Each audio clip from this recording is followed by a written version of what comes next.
My name is Bella Galhos, and I am a survivor of family violence.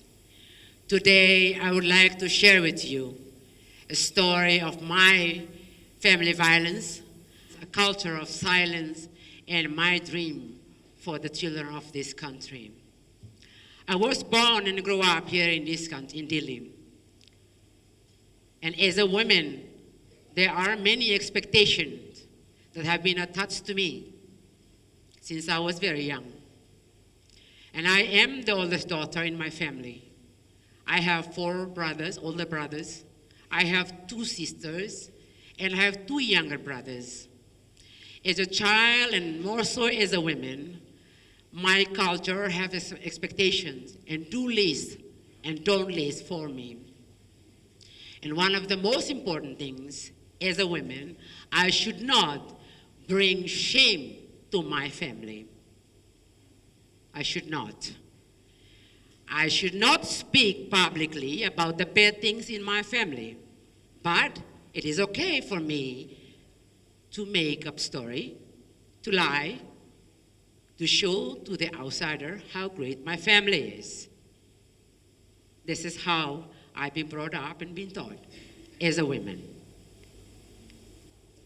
I come from a very simple family while witnessed my parents' separation at the age of 6. My father left us alone with my mother as a single parent. I know it's a lot of people questioning, what has happened in my family that led to the separation of my parents? I don't have fond memories of my childhood, yet I remember so many things that my father have done to me, my mother, and all of us. And I never get tired of sharing. Just hope for one thing, change. I was an unwanted child at the age of 4 by my father. I was sold for merely $5, 50,000 rupees. My mother, of course, fought badly the battle to have me back. And the price she paid for it, physical and mental abuse in the hand of my father.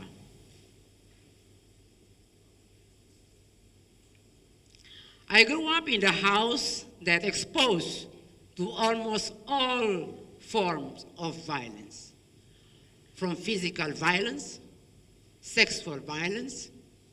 My mother went through a lot, and all of us witnessed that. Sleepless night, isolation, horrifying days in the hand of my father. If it didn't satisfy him, he indulged in infidelity, stalking my mother, making all of us working like slaves. Life was hell back then. We had a house, but not a home. After years of abuse by my father, my mother decided to fight a battle for separation. In the early 80s, it wasn't an easy for women like my mother to fight for separation. But she did it. She made it for herself and for us. I often remember her words. She said, I wanted to live longer, at least to see all of you move on with your lives. If I keep that married, I would not be able to make it. Those words haunted me since I was so young. But let me tell you, that story of my mother, the experience of my mother, and the story of mine that I'm sharing with you today, it is a story of many women and many mothers of this country. There are 2 horrifying incidents out of many that done by my father that I remember, even today. The first one, when I had to pull out a nail out of my mom's thigh, my father beat her with that wood that nail was attached to. That was the first one out of many. The second one, when I have to witness my mother tied up by my father in bedroom for days by her feet and her long hairs. And us as the children face the threatened consequences if we dare to free our mother. You might be wondering whether my parents' separation have brought some changes. My answer is no. It was believed and said so many times, for children who have exposed so much to violence, when they grow up, they will do it too. This is the case of my oldest brother. My oldest brother took all my father's violent behavior on all of us, and more so on me, until last year when he was attempted to kill me. My father's violent behavior and my brother's violent behavior does have a lot of impact on me and my other siblings. It has changed the way we look at the world and people around us. And for me, like most women, I grew up to believe that it was normal for women to be beaten up.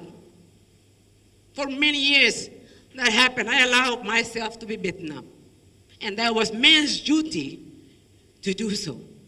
You must be wondering too, why all this happened? Where are everybody? Where was my extended family or my neighbors?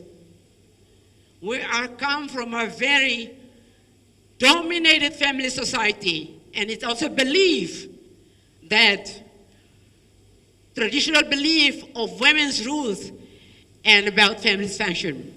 It is also believed that no one should interfere in other family's life. Our father, our brother, our husbands, they just do their duty to make sure that we behave well in our family, in our home. As I'm speaking to you, I remember my mother. And often, my own consciousness hit me hard. Whether, if I speak out back then, my family did something about it, and if society would have the courage to do something about it, maybe she's still alive today. Maybe. But I realized that my silence, my family's silence, my society's silence, and more so, the act of normalized violence, it did not help me. It did not help anybody in my family and in the family, in the society as a whole. Instead, destroying me, destroying my family, and destroying many people in this country. And I wonder how many more women, many more mothers would have to go through this until finally we realize that this action of violence, in no matter what forms, is destroying us, destroying our family, and more so destroying the child's life, the children's life in this country, if we don't do something about it. After 37 years, I am 42 right now, I have decided to put an end to family violence, start from my family. Because I know it didn't help. It didn't help anybody. My mother's life and her struggle inspire me. If back then she could do it, why today I can't do? But knowing very well that her struggle back then, I know there was a lot of mixed feeling within the family. My mom, perhaps considered heartless to extreme, decided to leave my father. He was just doing his job. And he just behaved well, perhaps nothing happened. But though she behaved so well, for me, in my eyes, my mother was a perfect mother. But she's still suffering. And today, my struggle to put an end to violence in my family, or any violence I see, I'll do something about it. Again, I being seen as extreme, heartless, just want to destroy my family. I just have no heart to bring my brother to justice. He was just doing his job, making sure that I behave well, or listen to him, or submitted to him. That's what we believe here, most, not all. You all know, I know, that no one deserves to be beaten up. Nobody deserves to be pulling by the hair, putting on the ground, humiliated, isolated. We all deserve love, happiness, peace. That's all we want. All want it. We don't ask for more. We don't ask for less. I want to remind all of us, and also myself, that we can make the difference. At least started by looking at ourselves. What can we do to change us? What can we do to put the brake to the silence that we uphold for such a long time and stop that normalization of violence? Start from our home, at this community and this country as a whole. Maybe I'm not asking, but I beg you, please do. Now, having shared all this, just again, I remind you, a change that I'm hoping for. And I can keep on talking like this, never end, if there is no change. I will keep going if I have to. I hope that not, that you might also want to put out a voice out there. Despite all this, I have a dream. I have a dream for the children of this country. Because I don't think that I have that heart again to keep on seeing the young generation coming through what I, you, and many have gone through. I think it's time to say enough to all this. But before I share this dream, let me explain to you why am I taking on it. I think I'm not the only one, perhaps, see the children on the street of Dili. I don't think I'm the only one, am I? There are children on the street wandering around aimlessly, some even taking the risk of biking, the way they drive, the way they ride. You guys see it. It's very dangerous. They're begging for money. They're begging for food. They're all over the places. Maybe like you are wondering, where are their parents?